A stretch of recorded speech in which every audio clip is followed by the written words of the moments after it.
কখনো কি ভেবে দেখেছো যে নামাজ, যেটা দিনে মাত্র 5 বার, যেটার জন্য কয়েক মিনিট সময় লাগে, সেই নামাজই কিয়ামতের দিন একজন মানুষকে জান্নাত আর জাহান্নামের মাঝখানে দাঁড় করিয়ে দিতে পারে? আজ অনেক মানুষ আছে যারা নিজেকে মুসলিম বলে, আল্লাহকে বিশ্বাস করে, রসূল সাল্লাল্লাহু আলাইহি ওয়াসাল্লামকে ভালোবাসে, কিন্তু নামাজ পড়ে না।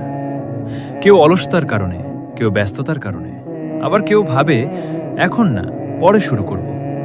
কিন্তু যদি সেই পরে আর কখনো না আসে? বন্ধু, মৃত্যু কখনো বলে আসে না। সে যুবক বৃদ্ধ দেখে না, ধনী গরিব দেখে না।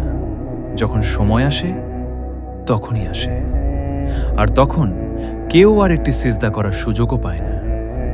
কোরআনে আল্লাহ তাআলা নামাজের ব্যাপারে অত্যন্ত গুরুত্ব দিয়েছেন, কারণ নামাজ শুধু একটি ইবাদত নয়, এটা একজন বান্দার সাথে তার রবের সম্পর্ক।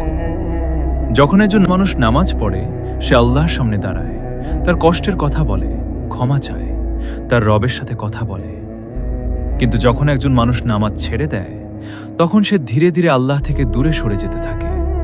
আর সবচেয়ে ভয়ঙ্কর বিষয় হলো, অনেক মানুষ বুঝতেই পারে না যে সে কত বড় ক্ষতির মধ্যে আছে। রসূল সাল্লাল্লাহু আলাইহি ওয়াসাল্লাম বলেছেন, কিয়ামতের দিন বান্দার সর্বপ্রথম হিসাব হবে নামাজের। যদি নামাজ ঠিক থাকে, তাহলে অন্যান্য আমলের হিসাবও সহজ হবে। আর যদি নামাজই নষ্ট হয়ে যায়, তাহলে বিষয়টি অত্যন্ত ভয়াবহ। একটু চিন্তা করো, যে আমলটির হিসাব সবার আগে নেওয়া হবে, সেটাকেই যদি আমরা গুরুত্ব না দিই, তাহলে আমাদের অবস্থা কি হবে? বন্ধু, আজ হয়তো তোমার ব্যবসা আছে, চাকরি আছে, পরিবার আছে, অনেক ব্যস্ততা আছে, কিন্তু কবরের ভিতরে এসবের কোনোটাই তোমার সাথে যাবে না। যা যাবে তা হলো তোমার আমল, তোমার সিজদা, তোমার নামাজ। হয়তো আজ তুমি একটি নামাজ ছেড়ে দিচ্ছ, তারপর আরেকটি, তারপর আরেকটি। একসময় নামাজ ছাড়াই জীবন কেটে যাচ্ছে। কিন্তু মনে রেখো, শয়তান কখনো একদিনে মানুষকে পথভ্রষ্ট করে না। ধীরে ধীরে, একটু একটু করে আল্লাহ থেকে দূরে সরিয়ে দেয়। আর নামাজ ছেড়ে দেওয়া সেই দূরে সরে যাওয়ার সবচেয়ে বিপজ্জনক ধাপগুলোর একটি। কিন্তু যদি তুমি অনেকদিন নামাজ না পড়ে থাকো, তবুও হতাশ হয় না, কারণ আল্লাহর রহমত এখনো তোমার জন্য খোলা।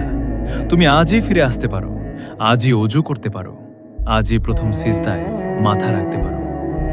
হয়তো একটি নামাজই তোমার জীবন বদলে দিতে পারে। হয়তো আজকের সেই একটি সিজদাই তোমার মুক্তির কারণ হতে পারে। তাই বন্ধু, যদি এখনো নামাজে অনিয়মিত হও, তাহলে দেরি করো না, কারণ আমরা জানি না আমাদের পরবর্তী নামাজের আগে মৃত্যু আসবে, নাকি পরবর্তী মৃত্যুর আগে নামাজ। আল্লাহ আমাদের সবাইকে 5 ওয়াক্ত নামাজের হেফাজত করা তৌফিক দান করুন, আমিন। তো বন্ধুরা, আশা করি আজকের ভিডিওটি আপনাদের ভালো লেগেছে।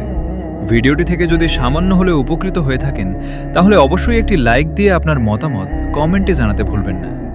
আর আপনি যদি এখনও আমাদের চ্যানেলটি সাবস্ক্রাইব বা ফলো না করে থাকেন, তাহলে নিয়মিত ইসলামিক ভিডিও পেতে চ্যানেলটি সাবস্ক্রাইব বা ফলো করে রাখুন।